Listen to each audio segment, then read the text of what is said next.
The winds howled fiercely through the uninhabited planet of Skyrus 4, a world where the cold never truly receded, and even the bravest of settlers rarely ventured far from their heated shelters. Ella Hart, a xenobiologist and climate researcher, had been stationed on the planet for almost 6 months.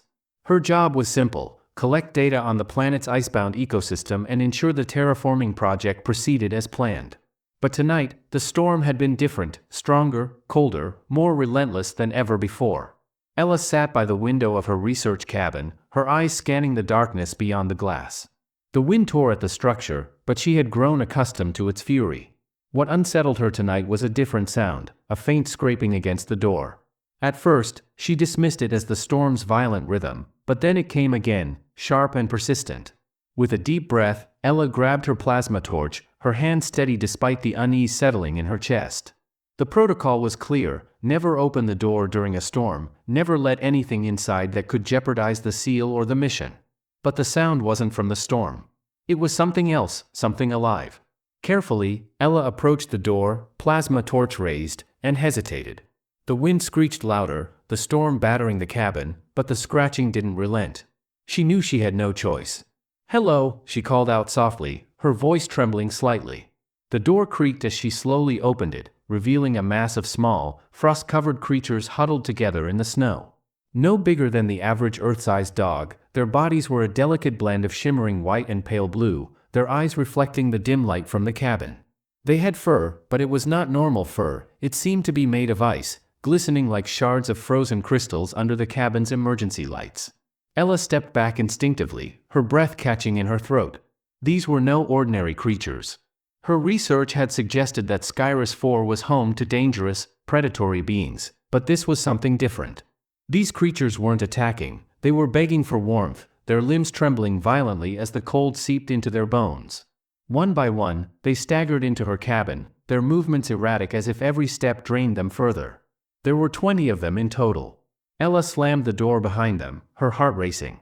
She could feel her breath quicken as she surveyed the scene before her. The creatures, though clearly in distress, didn't attack. They collapsed onto the floor, curling into tight balls, their bodies steaming as the cabin's heat began to thaw their frozen fur. She quickly retrieved the first aid kit, moving among them with practiced precision, scanning their vitals, administering the necessary treatments. 3 were in critical condition, their bodies shutting down from the cold. She wrapped them in thermal blankets and applied stimulants, watching as their shivering slowly subsided. Ella glanced at the largest one. It stood near the back of the group, its icy eyes gleaming with an intelligence that sent a shiver down her spine. Unlike the others, its fur wasn't just white, it shimmered with a subtle, almost golden hue. The beast was massive, easily twice the size of the others, its body heavy with muscle, its movement slow but deliberate. There was no mistaking it, this was the Alpha. For hours, she moved between the creatures, checking their condition, offering water and food. The storm outside raged on, but inside, the ice cats were starting to recover. They were no longer the terrifying predators she had studied from afar. They were simply animals, frightened and starving, seeking solace in the warmth of her cabin. As Ella sank into exhaustion, she eventually drifted into a light sleep, the warmth of the creatures' bodies surrounding her. She woke up hours later, to a feeling of warmth that was unlike the artificial heat of the cabin's life support. The fur beneath her fingers felt soft now, almost luxurious, and she realized that the creatures had moved closer, surrounding her protectively, forming a living cocoon around her as they slept. And then, she saw him. The Alpha, no longer just a giant ice cat, was standing at the foot of her bed. He was humanoid now, taller than any human, with deep, piercing golden eyes and silver-white hair that cascaded down his back. His skin shimmered as if it were carved from light itself, and he wore a cloak made of fur, but not from any animal Ella could recognize. "Are you awake?" His voice was low, deep, and resonant, like the distant rumble of ice cracking under pressure. Ella froze, unsure if she should be terrified or fascinated. She stared at the being before her, her mind racing to make sense of what she was seeing. His eyes locked with hers, and something primal stirred in her chest. "Who? What are you?" she whispered, the words slipping out before she could stop them. "I am the Alpha of the Frostclaws," he said, his gaze never leaving hers. "And you, Ella Hart, have saved us.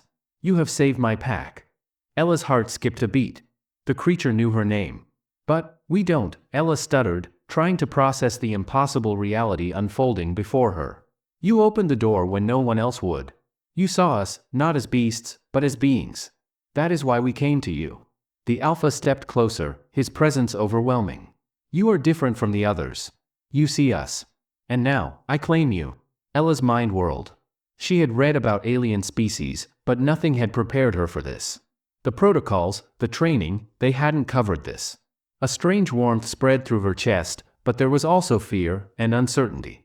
Claim me, she repeated, her voice barely a whisper. Yes, the Alpha nodded, his golden eyes flashing. Under our laws, under our customs, you belong to me now.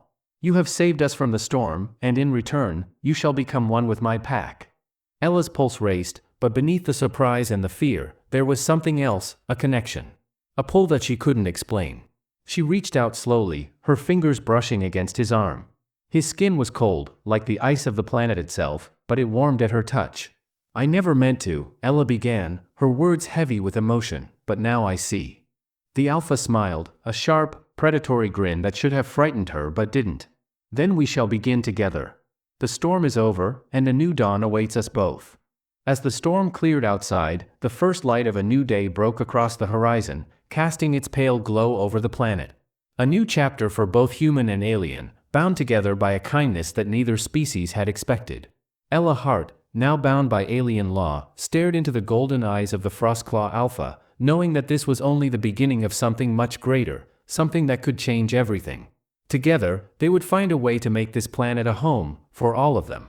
As the first light of dawn broke across the horizon, casting its golden glow over the icy landscape of Skyrus 4, Ella Hart stood beside the Frostclaw Alpha, her hand resting gently in his, the weight of her decision settling in her chest. In that moment, she understood that their choices, human and alien alike, would define the future of this world.